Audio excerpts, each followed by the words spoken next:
calling all hardscapers, landscapers, and outdoor living pros. This is your host, Joshua Gillow. I am so excited to announce our first ever 6-day immersive hands-on outdoor living design build event in New Holland, Pennsylvania. Over the course of a week, Yes Express, Souders Hardscape Supply, and Pave Tool Innovators are going to teach you how to become downright dangerous in sales, design, installation, and equipment/tool operation. Expert teachers will cover the installation of custom features like permeable pavers, fireplaces, stone decks, custom outdoor kitchens, water features, putting greens, and so much more. This event was designed specifically for growth-minded business owners and teams who want to get their hands dirty and learn from the best so they can take their businesses to new, unimaginable levels. So mark your calendar from February 20th to the 25th. Seating is limited. You can get your tickets today at outdoorlivingmastery.com. Again, outdoorlivingmastery.com. Oh, did I mention that we're raffling off over $20,000 in specialty tools and other profit-driving goodies at this event? You're not going to want to miss it. Let's make 2023 the most profitable year ever. Now back to the show. Welcome back to the Outer Spaces podcast. This is your host, Joshua Gillow, and today's episode is going to be a little bit different. We were actually on site, and we just finished up an event down in Wichita Falls, Texas. It was a men's retreat, and we focused a lot on helping people lead better lives. And we happened to have the privilege of interviewing the founders of the event and the ones that were running it. And Dr. Keith Waggoner and Harley Elmore, they were incredible throughout this entire event to see so many men's lives changed.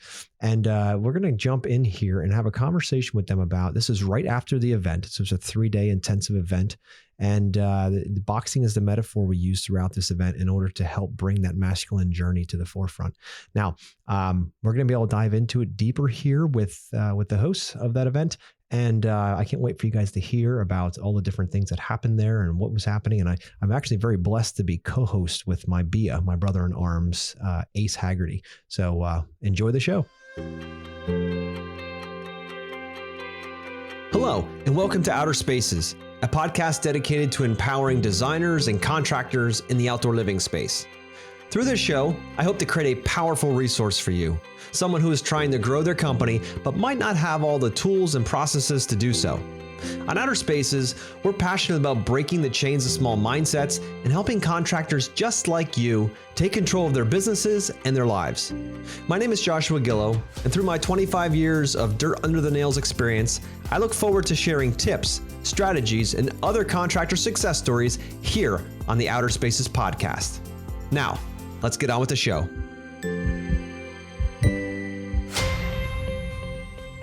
Ace, man, this event was incredible, wasn't it? It was absolutely phenomenal. For those of you listening, we are on site at Warriors Way in Wichita Falls, Texas. Yes. Phenomenal event, undisputed mastery, becoming champions. Absolutely. And it's been incredible because men from all over the country came here in this little town in Texas. We changed so many lives. We were part of that, and we wanted to introduce to the world the two founders of this event that has changed so many men's lives. So I'd like to welcome to the show Dr. Keith Waggoner. It's great to be here. And Harley Elmore. Welcome to the show, guys. Thank you very much. Awesome. So what originally got you guys excited about creating an event like this? Now, since we mostly were men, it was all men's event. So what was in your heart to find to pull this all together? Well, originally, a client of mine, a legendary boxer, we were getting him ready for a fight, a champion fight, to win a WBC title.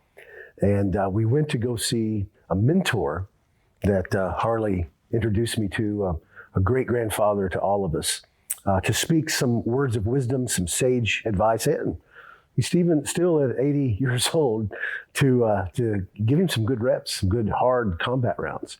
And while there, he said, you can't box forever, but boxing is a great way to change people's lives. And so the idea was born. That's incredible. And throughout the event, we participated in the event, for the listeners, we participated a year ago. It changed our lives, especially, you had massive, massive shifts in your life. And to then witness it now as a helper throughout, as crew, and to see those men's lives change is incredible. And it's really amazing how boxing as the metaphor can be used throughout this. So I know originally when I signed up for it, I'm like, you know what? I'd love to see what it's like to be part of a boxing event where it's kind of organized. And if they tie mindset into it, it'd be kind of fun. Let's see what this is all about. And yeah, it's incredible. What was your journey like in the beginning? Well, I would say for me personally, Dr. Waggoner is my mentor. Yeah. And where I was in my life at that time, I needed a drastic change. And he told me about the event. Mm. I didn't know really much about it, but I trusted him. I had faith, and went to the event, and it absolutely transformed my life. I wouldn't be speaking to you guys right now, doing these podcasts. I wouldn't have met you, Joshua, if it wasn't for that event. So it completely transformed my life in a flash. Yeah. And the cool part was we didn't even know each other before the last event. We were paired up as brothers in arms, by Dr. Keith. And we started to grow a relationship and a friendship, and it's incredible what a little over a year can do. Yeah, it's been such a blessing to have you in my life, and now we get to share in this experience and to work together. It's been amazing. So, so with the event, obviously we come in. It's a boxing event, right? It's designed to be around the boxing. Why boxing? Why is boxing so important to help with this event? Well, boxing in and of itself is a metaphor. But the idea is that there's nothing as pure as combat. And, Harley can speak to that much better than I can. Yeah, I mean, fighting, interpersonal violence, facing one another is a very natural human fear. And, some people are afraid of snakes. Some people are afraid of heights. Everyone's afraid of violence. Yeah. And and for men in particular, it's part of our natural state, right? It's supposed to be, like if you look at young children, it's kind of how they play, right? They roughhouse and that sort of thing. And then all of the animal kingdom, we can look at it and see that that's the beginning of being capable as we grow up to be able to defend ourselves and feed ourselves. And so it's a very natural thing, I think. And but in society today, many people, that's omitted from their lives. They're not allowed to participate in it. And so you get grown men who have never hit anyone or been hit in anger. And so that kind of stunts their ability to be able to stand up for themselves and face their fears and those things. And that's a natural byproduct of boxing or some sort of combative structure where the resistance is another human. Yes. It's not like lifting weights or anything like that. Like, you're slinging sweat on each other. You're trading paint, and I'm turning you a little purple. You're turning me a little red, Yeah. And so when you trade paint, with another human, it's like when you look at kids when they hit each other, the little kid hits the other one cries, not because they got hurt, but because it hurt their feelings that you would do that to me, right? I can't believe you did that to me. And so learning to get over those things and learning to push through that, there's some phenomenal metaphors that come out of that everyone can grow from, right? Well said. Yeah, one of the things that I love about the personal hand-to-hand combat, the hitting, the getting hit, is that for me as a man, experiencing that physical contact, I didn't have that growing up. I didn't have that for most of my adult life. And so to have the ability to use my hands or my feet and not inflicting pain on someone else to hurt them, but to make them better, to sharpen them, that gave me such a flow of adrenaline and power that I am created for power, and I can use this power for good. You can use it in a lot of different ways, but when people naturally think of violence, they think of the negative side of it. But the way you guys presented the event introduced quote unquote violence to these men. That's right. Is a way of building them up, sharpening them, and making them better. And it was just, it completely changed my perspective on martial arts, hand-to-hand combat, things like that. And because I got to personally experience it, and now I feel like I'm a more capable man, as we would say, a more dangerous man. Right. I can protect myself, my family, my community. I'm empowered now to take a step forward and make change in the world. And it was absolutely incredible how just something like boxing and just getting physical with one another can do something like that. Yeah. But can I steal one of your things? Oh yeah. To steal Dr. Keith's saying, the scriptures are clear. And that is, iron sharpens iron. And I talked about it this weekend. And how does that happen? Well, you grind one piece of iron against a harder piece of iron. And, that's a process. It's not instant. It's a process of grinding. And in that process, both of them get honed. Both of them become sharp. And I think people forget that, I think they mean, well, in today's world, iron sharpens iron. Well, that means we're going to hang out and talk and, that sort of thing. No, it's a grinding process. Yeah. It's a grinding thing, and it's a process. It doesn't, it takes time. It takes repetition. Yeah. It takes effort. And, it's not comfortable. But the result is both pieces get sharper. That's right. Absolutely.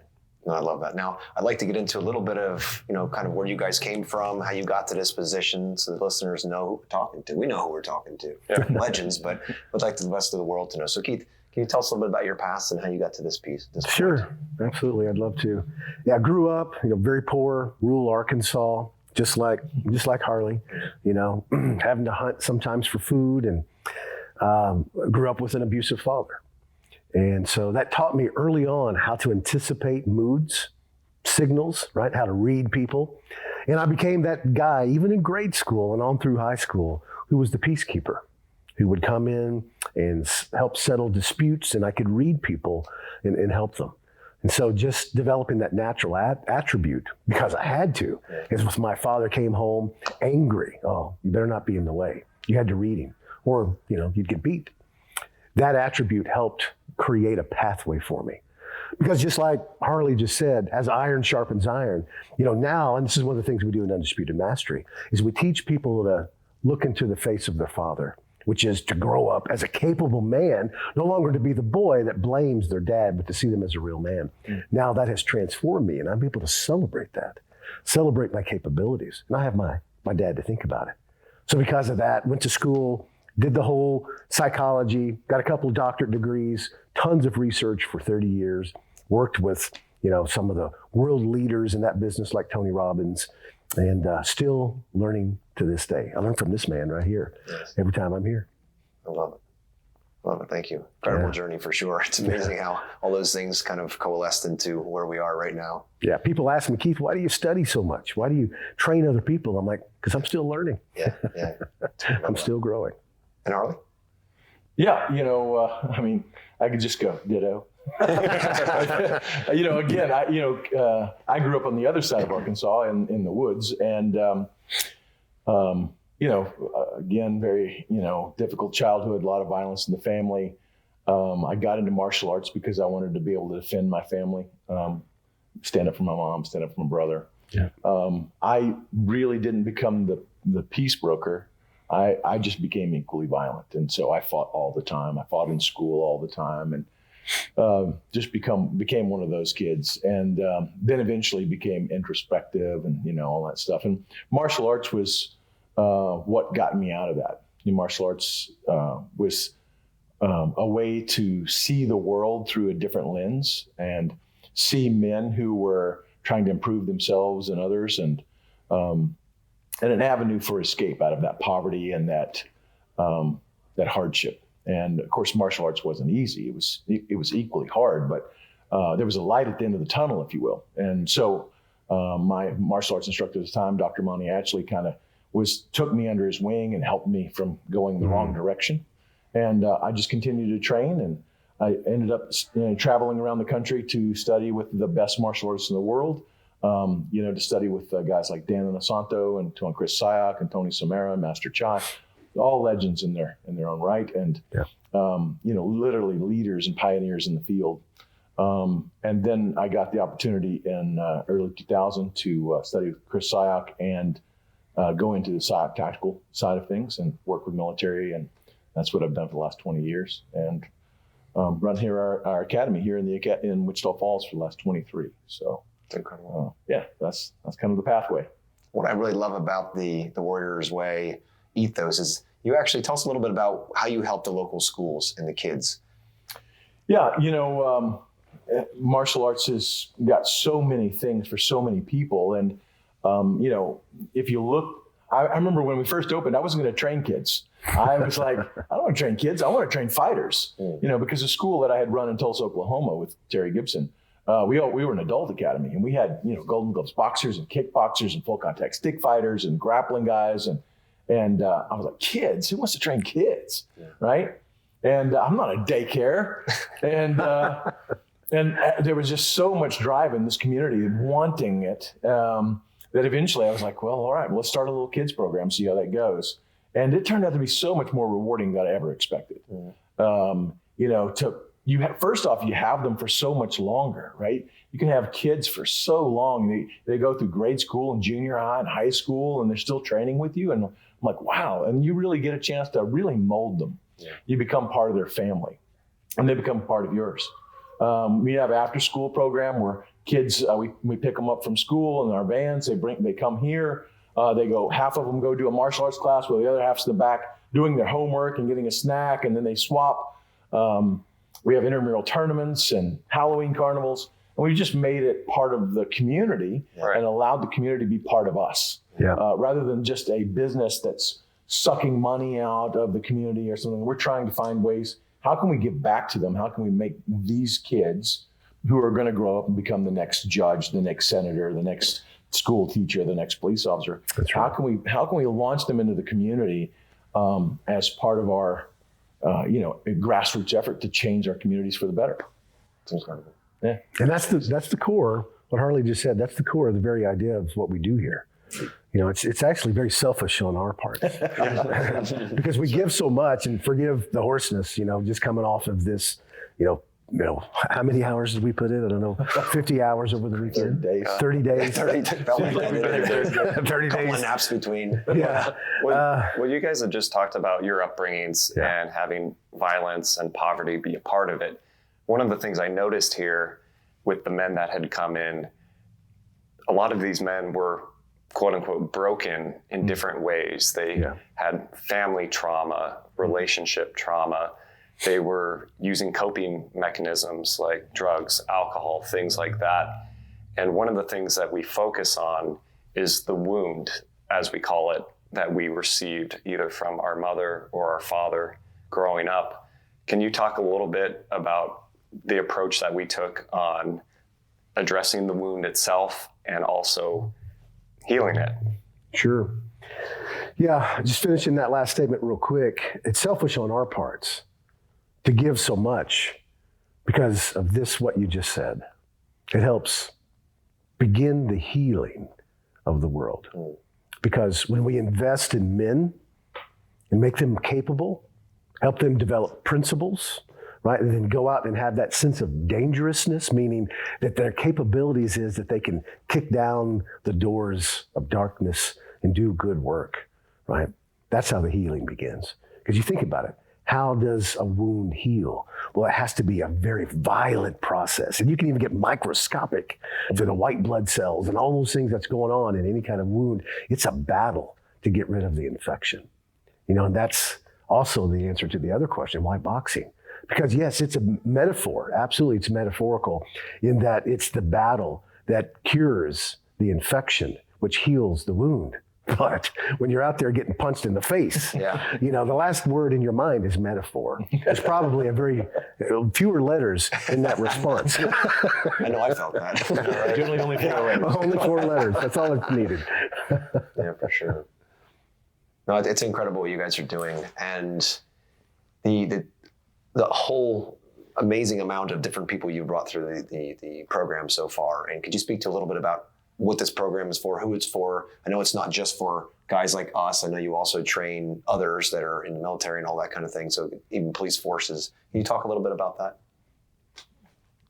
I think that because of the structure of what people are going through in the society today and that lack of addressing those problems, I think that's why we have to bring it to them. If we look at real change, that has to, in our own mind, in our own subconscious, it has to be real, right? You can't lie to yourself. Your subconscious knows better. So you have to put it in a context that that you can't ignore. You have to have evidence-based progress, evidence-based growth. That's right. And, there's nothing more evidentiary than, yes, I hit him and he tried to hit me and I didn't let that happen. You can't lie your way out of it. Well, I did okay. What are you talking about? He just knocked the crap out of you. He knocked you around the ring, right? Or he didn't. Yeah? Yeah. So it's really based on a reality that you have to acknowledge. Yeah. And of course, there's a whole bunch of people in the world in different settings, different career paths. And it doesn't really matter. As adults, we all have to be able to address the reality standing in front of us. That's right. And that's not always easy, and it's not always painful. I'm sorry, it's not always easy and often is painful, but the reality is you can't ignore it. That's right. You can't lie to yourself about it. You can do it or you can't. You did it or you didn't. And I think that's the structure. Right? It is. Yeah. And that's what draws men in, whomever they are. I mean, just think about this event, the wide variety of backgrounds and men from all over the world, from Germany, all across the United States, right? From Africa, Ukraine. It's really incredible. But the key, the unifying and connecting factor is, like you said, Ace, they're looking for the answer to that problem. And we have exercises that we do, profound, and just the profundity of those things is really just in that process of self-discovery. And then, as Harley was just saying, the evidentiary procedure of finding the answer. See, and that's the solution. And that's why it's boxing, because it's self-evident, self-correcting. If I keep getting punched in the face, the answer is don't get punched in the face. Yeah. And it hurts enough to make you want to change it. Motivate change very quickly. And that's why, we've got to do some hard things. Now, I don't want to give the impression that, we're a fight club here, that people are just coming and, beating each other up. That's not it.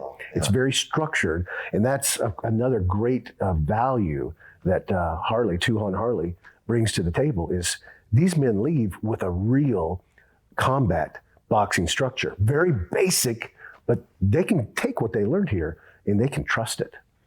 Yeah. Absolutely. Well, I know besides the boxing, we did other exercises that really tapped into people's inner emotions and really got them to open up, dig deep in a very short amount of time. Mm-hmm. And for somebody who experienced it, it was absolutely incredible because you could see a transformation in a matter of hours. Yeah. And it wasn't just the person who was taking part in the specific event. All the other guys in the team or the small group was able to learn from the experience they were seeing as well. Right. Dr. Waggoner, can you talk a little bit more about not the specific exercises themselves, but what your goal was to combine that with the physical part of boxing? Sure, yeah. We know, and you guys know, anybody that's followed Tony Robbins, this is his phrase, that I was privileged to learn from him, that motion and emotion are directly connected. Just put an E in front of motion. What you got? Emotion, right? Yeah. And when you get people up and moving, you're not just sitting on your butt all weekend listening to a dude talk, right? You are experiencing it, experientially. Which means that does something specific to your brain, and it creates, just like in your book, Ace, you outline this so well, it creates the opportunity to learn and to make some real deep, just foundational changes. Now, of course, this event is what we call a C, S-E-E, a significant emotional event. And you've got to go through the emotions and the motion, and that's why we're up and moving to make that change. But then when you frame it up correctly, because we do know what we're doing, we're the experts in our field. Right, and we come to this, there's nothing else like it. And then you can tell by the transformation in just 3 days, complete and total immersion, but just 3 days. I mean, you guys tell me. Here I am interviewing you now. What were some of the differences in your own life when you guys came through last year? Oh, well, I came to the event originally because I found that I was plateauing in life. And I found the reason why is because I was afraid of conflict.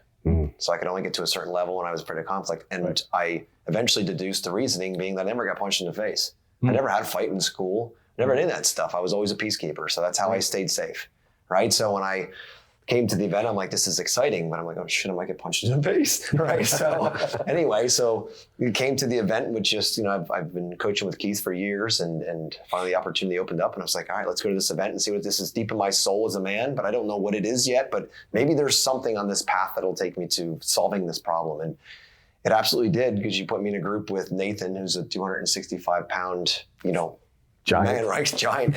And he ragdolled my ass, right? All my fears came to the table, getting punched, all that stuff. And I was like, afterward, I'm like, you know what? It's not all that bad. Like, I survived through it. I'm still alive. And you remember his favorite saying? I don't. But did you die? But did you? Yeah, exactly. And I did not, right? I survived it. And it gave me another level of understanding. Yeah. So, I was able to break through that glass ceiling and continue to grow because I saw the problem and got lucky enough to find a way to kind of face the fear instead of running away from it and hiding. I said, we got to hit this thing square between the eyes. And, the environment you guys created allowed for that. So that, for me, helped me grow as a human being, as a father. It was a big piece that I came in with, right? I was so focused on growing business and everything was more about me. And I was completely not paying attention or being present with my family. Right. And it broke me to my core when I realized that. When you started talking about saboteur names and sage names, I had no idea even what that was. And I was very shameful in the saboteur side of things. Like, oh my goodness, Captain Bullshit. That's what it was. I was bullshitting the world and not focusing on the most important thing in my life, which is my family relationship. Yeah. Relationship with my wife and my kids and my extended family. Because they're always going to love you. So what does it really matter, right? But the businesses might stop. The orders might stop coming in, like all of that, right? So it became this other thing. So once I realized, and through this process, through this event, once I realized that I had to break through that saboteur and get into my sage, which is the ultimate warrior, as the tribe brought into and set upon me, that I started growing into that role, right? And so that's changed everything in my life. Awesome. I get up each morning thinking about, no, faith, family. Everything else is extra, right? So just focus on those things, right? Right. And then all of a sudden, everything's in the work that are required at the event was nice because all together you shared it with a brotherhood. Yeah, that's right. You came in as strangers, you went out as brothers. Mm-hmm. One of my other saboteurs was alone, feeling alone. Even though there is no context for that in my environment, I'm surrounded by amazing people. I still felt alone. But coming into the event with a brotherhood, now alone doesn't have a chance to thrive because there's too much evidence to the contrary. And you guys have taught us how to do that through the different muscles you taught us in Burn the Reps. So, that was my journey through, and it continues to grow. And now being, on the other side here, helping men through, it just takes it to the next level because now we're help facilitating that. So I couldn't be more thankful. And I couldn't be more proud of you. Thank you. Yeah, one of the things you just hit on that this event brings is community. Yeah. We call it tribe. Mm-hmm. And so for all of these men to go through this battle together, this war together, Joshua and I are brothers in arms. That was by design. Right. And so for everybody to go through the pain and the struggle of this event together is, one, it creates friendships and bonds that are going to last a lifetime. But it's also so empowering to everybody, and it makes the event that much more special. Yeah. Yes. I think that, the word tribe gets overused, I think. It's the buzzword of the time. And they're like, oh yeah, we're a tribe. And they do their local workouts together and things like that. I'm like, that's not a tribe. Do you spend any time with that guy outside of that? Do you talk about anything with any real depth? Right. To have a real tribe, you can't just have nothing but laughs together and have fun together. Tribes really are built on hardships. That's right. Right? And the celebration of the hardship, the celebration of succeeding, right? And if all you ever do is get together and have a great time, well, that's a party, but it's not a tribe. Yeah. So tribes have to have the hardships, have the difficulties, because that creates a depth in a relationship that you just don't have anywhere else. And I think that's one of the things that Dr. Keith does a great job of, is people forge really deep relationships in such a short period of time in this program. Right. And you can see it. It's just the evidence for it's right there. And that's why people get opened up so fast and they become lifelong friends. Yeah. Because, someone said something, I know this guy right here that I just met 3 days ago more deeply than I've known people all my life. Yeah. And it's because we are open, we are vulnerable. People talk about things and build real relationships based on real depth. And that's a pretty rare thing these days when the whole world wants to be superficial and fake. That's right. Now that right there, that's the juice. What's really, really powerful is now being on the other side helping, you see the men coming in the group. You can see the ones that are trying to keep their shields up. Mm-hmm. They're trying, like they come in like they're not going to break me. And it's not about breaking, of course, but it's they're coming in. They're like nope. There's no way. I'm going to put my force field up. Yeah. And when they crack, when they finally open up, oh my goodness! All the years of pain, you can just see it. All the beatings they were hitting for themselves, and the saboteurs, and all the horrible things they say to themselves on a daily basis. They all of a sudden they can see it, and they realize they're their own worst enemy. Right. And that's where the light comes on, and you see that. I swear, some of them come in, and they walk out 50 pounds lighter. Yeah. And it's not from the workout. You can just feel it, and all of a sudden their chests are out. They feel like, this is my life. Yeah. I have the actual steering wheel. That's what lights my heart up when I see the possibility in their eyes coming back, the fire. For me, this event specifically gave me my life back. Yes. I was 38 years old when I went to the first event, and I felt like I was reborn.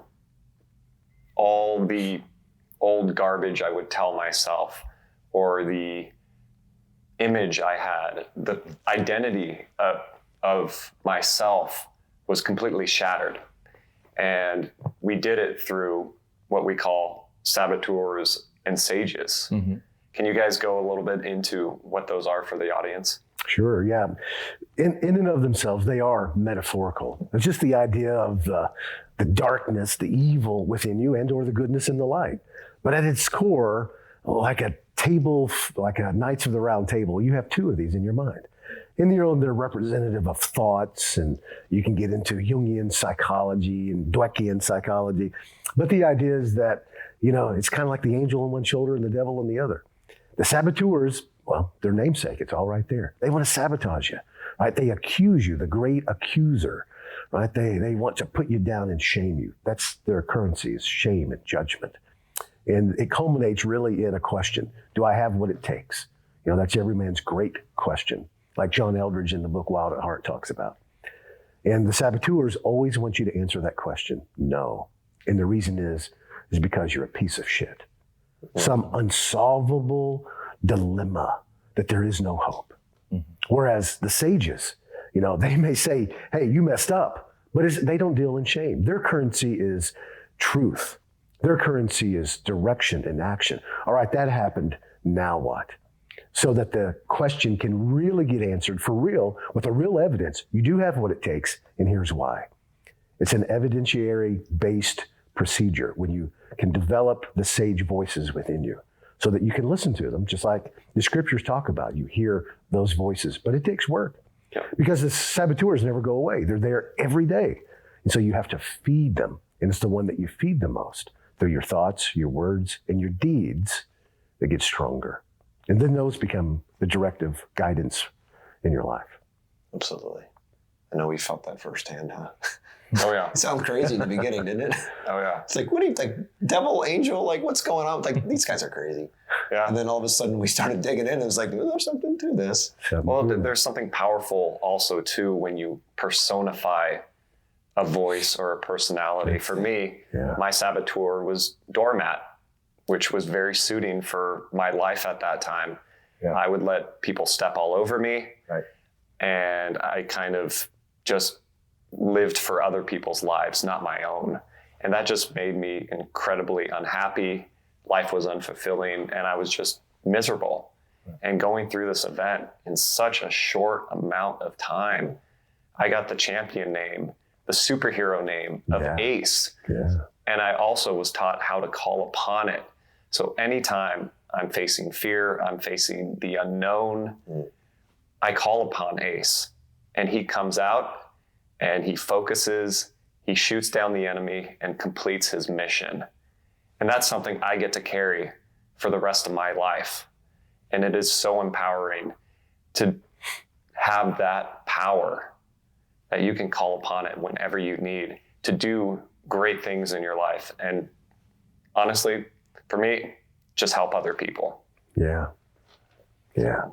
So I want to say thank you guys because this event, Your work is changing lives. was amazing. Right. So That's the payoff right there. Yep. Thank Yeah. you. That's it. one thing I want to get into, Operation Rescue Children. Yes. We had the second day, I believe, of the event, we had a demonstration of what ORC does. Can you guys jump into a little bit of what ORC is and what the mission of ORC is? Operation Rescue Children, is a nonprofit organization that Keith and I and our wives started a couple of years ago. We started with an international mission and stepped outside the United States to help some people who were fighting against the human trafficking. And then COVID started, and so international travel became a bit of an issue. So we shifted to trying to do good works here in the United States domestically to help the law enforcement agencies, NGOs, and organizations that were still fighting that battle. And so we're primarily an education and training organization. So our job is to empower those people and make them more capable so that when they go out and do their job and rescue people from human trafficking and the darkness of that world, that we can make them more capable and hopefully bring them home at the end of the night. And so that's primarily our mission, is training those people. And so what you saw in the demo on Saturday was some of our guys that we train with and some of the people from different organizations who came together to run a mock event and show you guys some of the value of what we do. And at the end of it, discuss some of the specifics about how that has worked for them in the real world.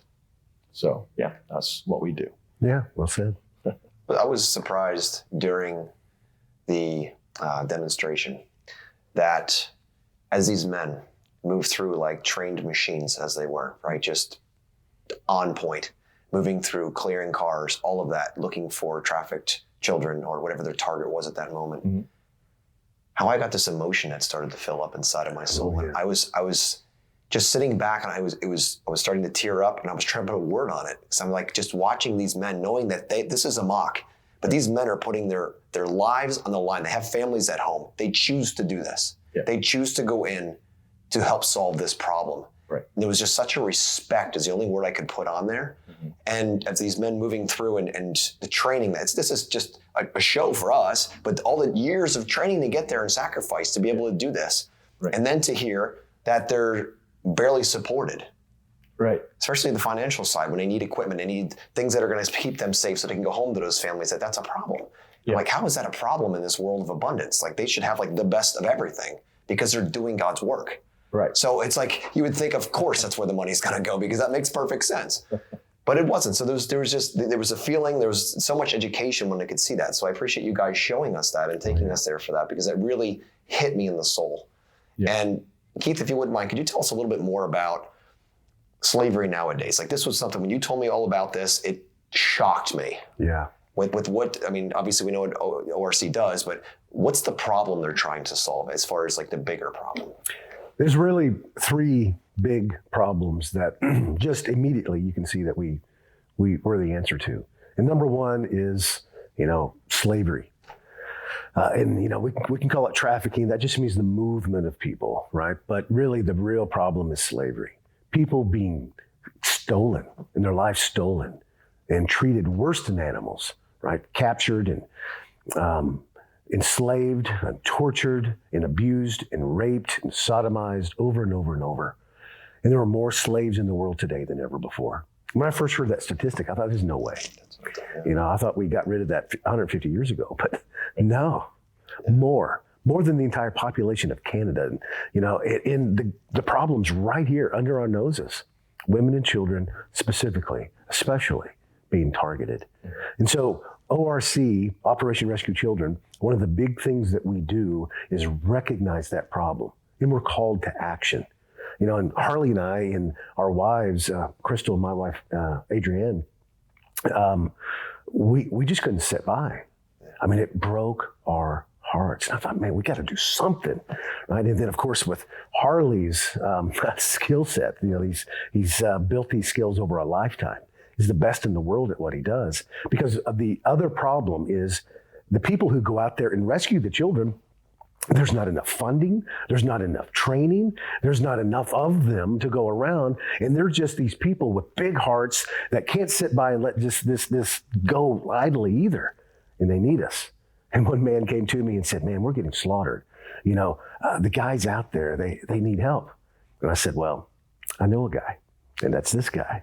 That's Tuhon Harley. And he trains them like he trains the most elite military combatants in the world to go out there. And the heroes. And when we train those guys, what it does is it solves that third problem. There's not enough of these guys. And then they can multiply their work and come home safely. And they can do it all for free. Because believe it or not, like you said, there's not even enough funding. Some of these guys have to choose between equipment like a bulletproof vest, even, like law enforcement agencies. And there's not enough equipment. And then they get this meager budget of let's say $2,000 a year to pay for training. And you have to go through all this red tape and justify it. And when we can say, we'll train you for free, all that goes away. Yes. And then they become more capable. And then they get to come home and do it all again. It's really a 10X effort. Anything you'd like to add to that I missed? No, I thought you did a great job. They do get funding, right? But does the giant machinery of the government, of the political machine that takes the majority of that funding, because people go, I pay taxes. Why do these guys need extra money? Well, because it doesn't boil down to the actual operations training that they need to go do that job. Yeah. And if I said, hey, look, these guys right here, 5 years from now, your child's going to go missing.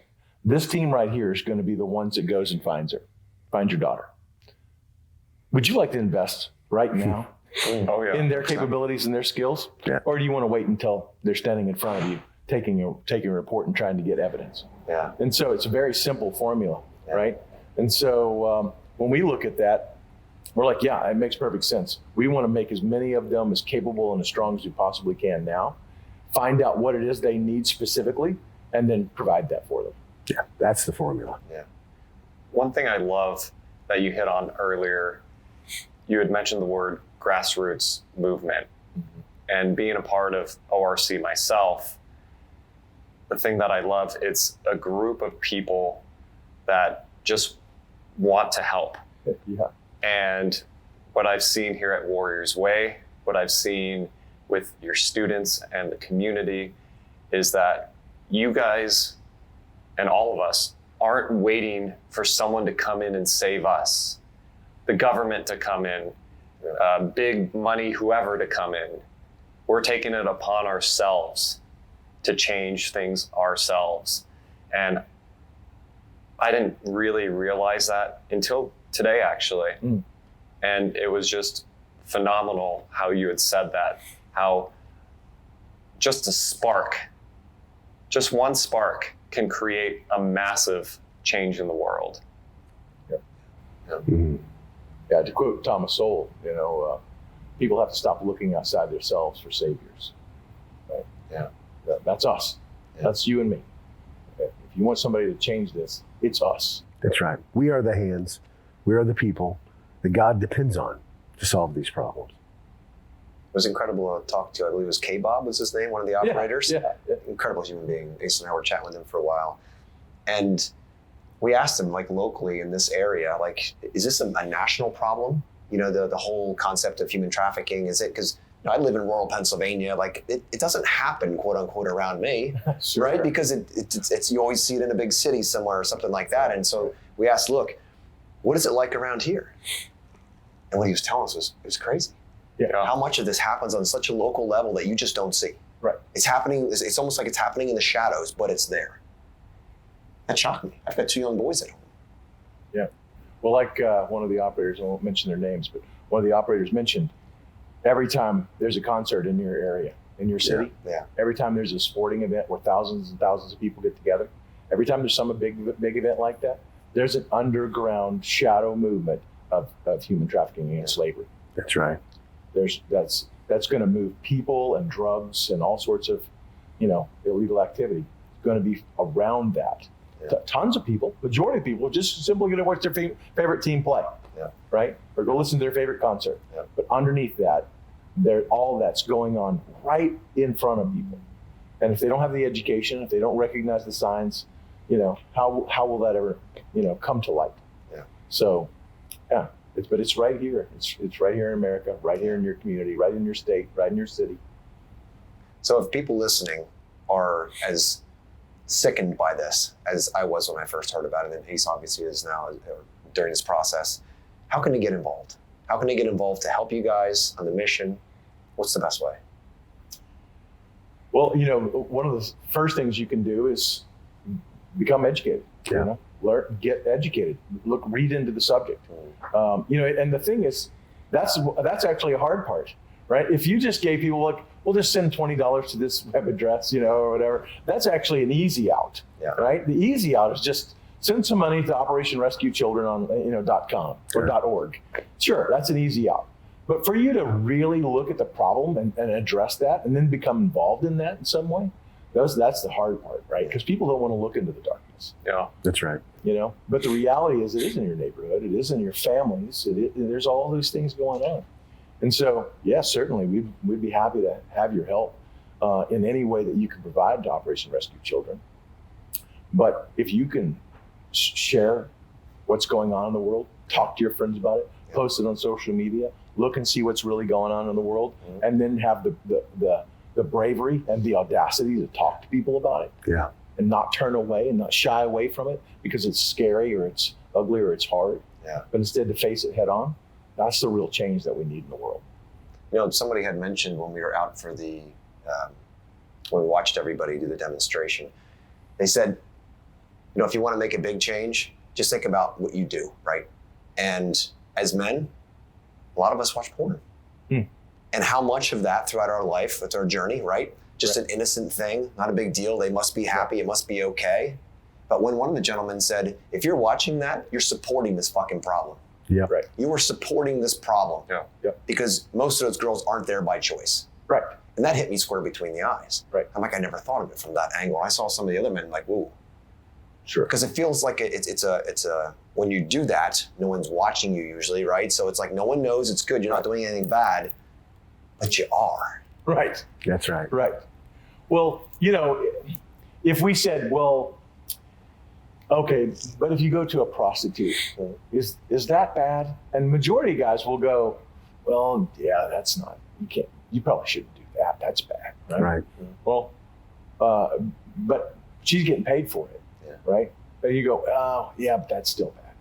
Well, then you make that one step up and you go, well, here's this porn industry. Well, she's getting paid for it, right? Yeah, doesn't seem as bad, right? But it is equally bad. And of course, there are variations and levels on that. But that in and of itself as an industry is a trap for young women. That is a very difficult thing for them to get out of. It's one of those things that you don't know what's going on the other side of that. And if given an option for a girl to make a living, a real living, be able to provide for her family, herself, her and have a future. If you gave her a choice to try to do it some other way, you can't tell me that they wouldn't take that. Yeah, that's right. Right. The reason they're trapped in that is because they don't feel like they have another way. That's right. So if we can take away the client base, it forces them to find another way. What I love about the way you guys approach this, it just kind of came to me during the event, is with Undisputed Mastery in this event, helping men fix their hearts and their wounds. Once you have a fixed or full man, these other problems kind of just dissolve. They don't need devices. They don't need all these kinds of things, right? And then on the other side, if you don't catch them, you're fixing them on the other side, right? Through the actual breaking in and saying, we're done with this, right? So either fix them ahead of time or you pick up the pieces at the end. But as the mission grows and more people are exposed to this and they get centered and they get back in their hearts and out of their heads and they heal their hearts, I believe, and that's why I love your mission so much, that the whole world is going to be a better place. A lot of that darkness becomes light now, and it solves itself. By doing the right thing up front, you solve the end problem. So it's not like we need more military, to solve this. We just fix more people up here. And since men do most of this, fix the men up front, we don't have the problem at the end. Right. And that's what I love about the mission. Yeah. And the mission is big, and we need both ends of that spectrum. Yeah. Because darkness and evil has a momentum, and it grows. It's an infection. And what happens if you don't stop infections? It takes over everything. Sure. But light is always the answer. And the heroes that we have the privilege of training, they're heroes because they do heroic things. And they have a mission, and then that enables them to be that force of light that pierces all of that darkness. And that's the thing we have to remember. Light always wins over darkness. Absolutely. Yeah. No, it's absolutely incredible, the work that you guys do. And with this event specifically, Undisputed Mastery, you would, talking about the darkness and the light, you would see guys come in, heads down, shoulders forward, low energy, walls up, all of those things. But then they get transformed. I took some video when the event was just wrapping up because I just looked around and I was like, I have to capture this moment. There were guys hugging, smiling, just, you could tell that friendships were forged. And it was absolutely incredible. The whole building was just completely lit up. And I'm not a big recorder. And I was like, man, I got to get this because I want to watch this over and over and over again. And for me personally, why am I volunteering this year? Why am I taking a leadership role for this? Because I'm not getting paid for it. Right. Joshua's not getting paid for this. But once we take control of our lives and we have a mission and we have confidence and competence, the natural reaction at that point is to help everybody around us. That's right.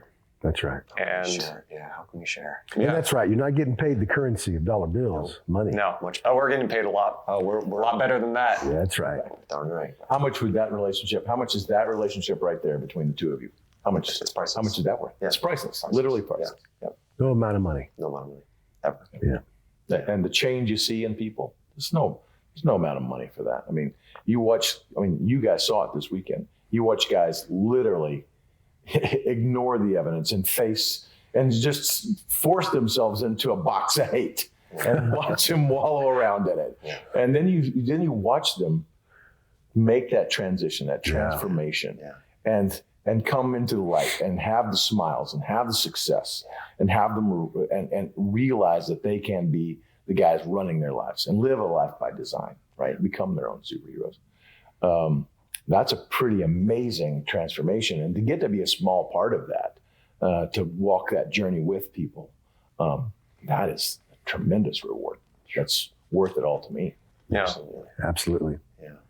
It's incredible. And to know that husbands and fathers and sons are going to go home fuller men. Yeah. To be able to provide and protect and listen to their families. It's what changed my life. And I'm just so blessed to be part of this, to watch others do the same, and just so powerful. I talk to people all the time, and when we set up events like this and Keith is doing things, everybody has a million excuses. Well, I don't want to take away the time from my family.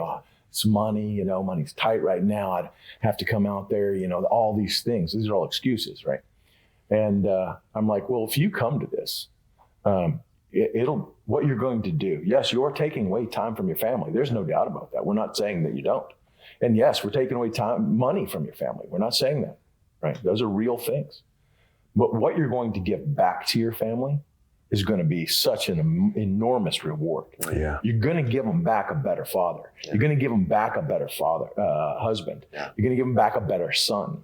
And when you do that, and the transformation that happens to them, to your family because of you over the following years, how much is that worth? Was it worth a weekend? Yeah. Was it worth the travel? Was it worth the hotel or the airplane ticket and the price of admission? Well, hell yeah, right? Infinite returns. Infinite returns. I think some of the fear might be, all right, I come to an event like this and they're going to try to make me like them. Or they're going to say, you got to change and be like me, then you're going to be okay and acceptable.